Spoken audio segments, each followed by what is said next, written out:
Aturan tentang fardu kifayah itu tertib, dimandikan dulu atau disucikan dulu termasuk dengan tayamum, lalu baru dikafankan, lalu disolatkan, dan yang terakhir baru dikuburkan. Kalau sudah tidak bisa disucikan, sepatutnya tidak bisa disolatkan, maka pada kategori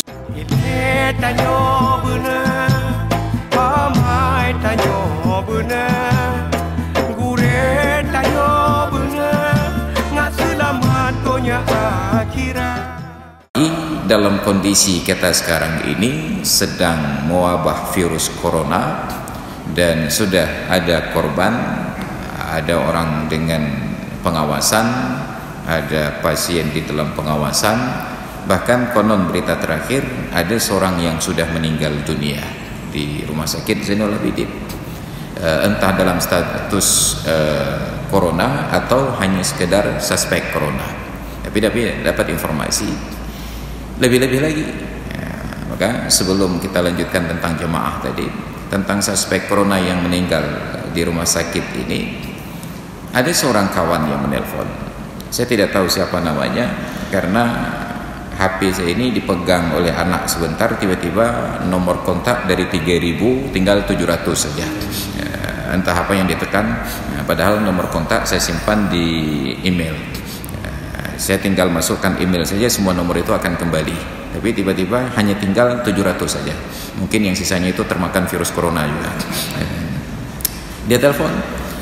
Saya rasa tidak sopan untuk bertanya siapa yang menelpon. Tapi intinya dia bertanya, Ustaz, bagaimana cara menjalankan fardu kifayah untuk mayat korban corona ini, coronavirus? Kenapa? Karena untuk memandikan tidak ada yang berani bersentuhan, bertayamum pun tidak ada yang berani mentayamumkan. Yang selama ini sudah dipraktekkan hanya dibungkus di dalam kantong mayat lalu ditayamumkan di atas kantong mayat. Ini pertanyaan beliau. Itu konon katanya karena ada korban yang meninggal di Rumah Sakit Zainul Abidin, mesti diantisipasi. Bagaimana fardu kifayahnya? Saya jawab, yang sudah pasti mentayamumkan di atas kantong jenazah itu nggak masuk kategori. Kenapa? Sebab wudhu dan tayamum dua-duanya mempunyai rukun. Untuk wudhu ada 4 rukun, 4 anggota badan yang mesti disentuh dengan air: muka, tangan, kepala, dan kaki. Sedangkan tayamum ada 2 bahagian tubuh yang harus disentuh dengan debu. Yang pertama muka dan yang kedua tangan hingga ke siku. Jadi kalau sudah tidak dilakukan pada bahagian tubuh tersebut, maka itu tidak dinamakan wudhu, tidak dinamakan tayamum. Maka saya jawab ke beliau, yang sudah pasti ditayamumkan di atas kantong jenazah itu sudah bukan kategorinya. Jadi bagaimana juga Ustaz? Saya jawab, aturan tentang fardu kifayah itu tertib, dimandikan dulu atau disucikan dulu termasuk dengan tayamum, lalu baru dikafankan, lalu disolatkan, dan yang terakhir baru dikuburkan.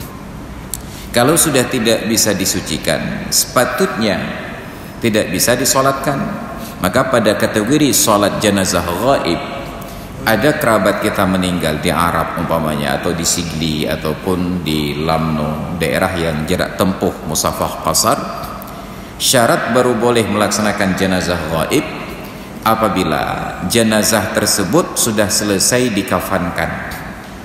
Kenapa? Karena berlaku tertib. Kalau belum dimandikan dan belum dikafankan, maka belum boleh disolatkan jenazahnya walaupun jenazah ghaib. Maka ini menunjukkan berlakunya tertib tersebut. Jadi lalu belum desa, lalu apa yang harus kami lakukan Pak Ustaz? Saya jawab, selama masih mungkin untuk diproses sesuai dengan aturan, tetap wajib dijalankan.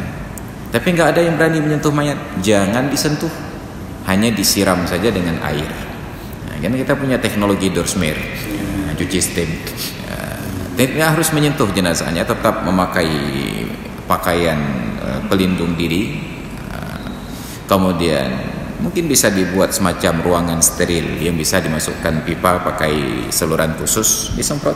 Karena inti dari memandikan jenazah bukan digosok-gosok badannya dengan tangan dan air, tetapi air itu sampai ke setiap bahagian kulit dan bulu. Nah, bahkan jauh sebelum virus corona ini berkembang, dalam pengajian walaupun dengan nada bergurau saya menyampaikan, memandikan jenazah intinya adalah air itu sampai ke tubuh jenazah pada setiap bahagian kulit dan bulu. Saya tidak ilustrasikan tentang orang dengan virus pada waktu itu, tetapi ada virus lain, orang yang punya virus kejahatan, kehadirannya dalam masyarakat itu sangat mengganggu, sehingga ketika dia meninggal orang bersyukur, tetapi semua orang enggan untuk memandikan jenazahnya. Apa yang terjadi? Tinggal kerabatnya saja, ayahnya atau ibunya, karena mereka tidak paham bagaimana mengurus jenazah. Barulah kita turun pada standar ini, yaitu boleh jadi diantarkan ke tempat pencucian mobil, cuci steam, dorsmer dalam bahasa kita, dinaikkan di hidrolik, itu disemprot dari bawah. Atau kalau itu terasa mahal, tinggal dibawa ke sungai terdekat, diikat pada kaki atau pada lehernya, diceburkan ke sungai, dicelupkan beberapa kali. Yang penting air itu sampai ke setiap bahagian kulit dan bulu, itu sudah sah. Yang rumit itu adalah memandikan yang sempurna, benak itikul, air dengan daun sidr, air dengan kafur dan lain sebagainya, itu sempurna.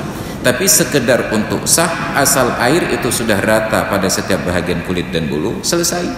Itu sudah lama kita sampaikan. Jadi seharusnya dalam kondisi sekarang, dan saya yakin sangat memungkinkan untuk itu disediakan alat-alatnya, ruangan yang steril, tidak perlu masuk orang ke dalam untuk memandikan, hanya ada semacam tangan robot untuk memegang pipa, atau semacam shower di atasnya. Tinggal jenazah ini dibolak-balik sampai air seluruhnya, selesai memandikan. Hanya mungkin timbul masalah, lalu bagaimana dengan sirkulasi air yang sudah terpapar virus ini? Tentu kita tidak kekurangan orang yang mempunyai ilmu tentang bagaimana mensterilkan kembali air yang sudah terpapar kepada virus demikian rupa. Jadi tidak boleh langsung merujuk kepada meniadakan bersuci apabila masih mampu.